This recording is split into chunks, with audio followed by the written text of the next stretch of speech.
Many years ago, I was introduced to the writings of Father Anthony de Mello. Father de Mello was a Jesuit priest from India who preached and gave many retreats here in the United States. One who would die young at age 55 in New York City from a heart attack, but one who was very blessed by God if one had only listened to his talks that he had given or the many books that he had written. Many of those books, to give you a disclaimer, fell on the Vatican's list of prohibited books.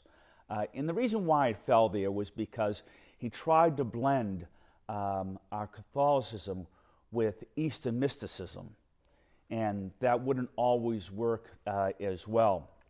However, that book, he wrote this book called Awareness, and I thought it was really a very beautiful book, but a very sound book inside there. Now, what he said was something that I understood what he was saying. I just understood that it was a very difficult thing to do. The book was named Awareness. Well, it was all about awareness. And he was positing that a lot of times we can't get to where we want to be because, in our everyday life, it's just a series of judgment on this, judgment on that, and judgment on the other thing. And that those judgments themselves can really prejudice how we see the world. We can be attached to certain things. And what he's suggesting is that we work on not being attached to the world. That awareness is to know that we are loved by God, that we are in relationship with God, and God is watching us.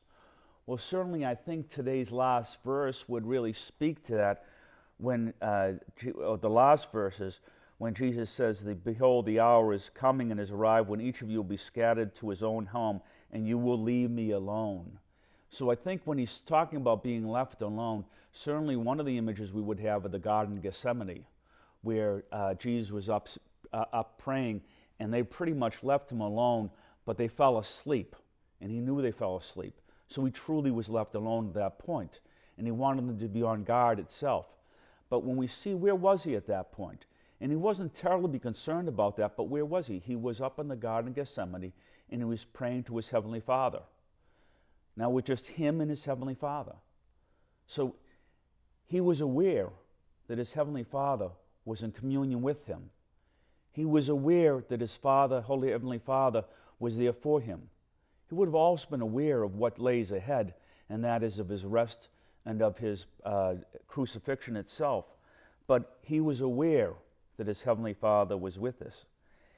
He gives and continues to give them advice, and he says, "But I am not alone, because the Father is with me. I've told you this so that you might have peace in me. In the world you will have trouble, but take courage. I have conquered the world." And that's a very significant verse. In the world you will have trouble. I mean, Jesus, it begins with, now you're talking to us plainly. Maybe that's what they're talking about, plainly. He's kind of saying, well, the reality is, this is not going to be a piece of cake. This is not going to be easy. For see, Jesus is speaking to them, and he realizes that, they're going to go off there, like in this first reading when we have Apollos, and then we have Paul. And Paul goes off, and he's in Corinth, and he's going down to Ephesus, and he's going off and he's preaching. And he preaches for 3 months inside the synagogue. And he preaches with such conviction inside there. Jesus realizes that the work that these apostles are going to do is very great and a very important work themselves. But he knows that throughout the time that they're building the church, there is a group of people who are coming after them, the church elders, those who are in power coming after them because they're afraid that they're going to lose their hold over the people and of the collections, I suppose, and of their way of life as well. And so they are aware of that, and so that's why they don't want Paul preaching. They don't want any of the apostles preaching about this new way.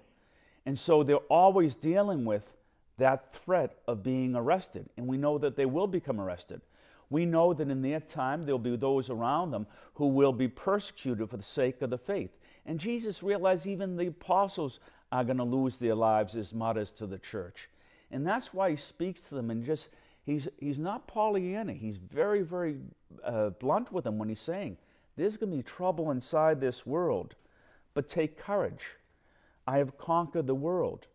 So he wants us now in awareness to really go deep inside our lives and to think in that baptismal promise that God makes to us, that he will be with us always throughout time, and that he's prepared a place for us in his kingdom of heaven. And if we who follow him the way, the truth, and the life, we will receive that. But he is kind of saying to us today, but how are we going to go through life? Are we going to go through life, very anxious and worried about everything? Or are we going to trust in him that he's going to provide for us in all things?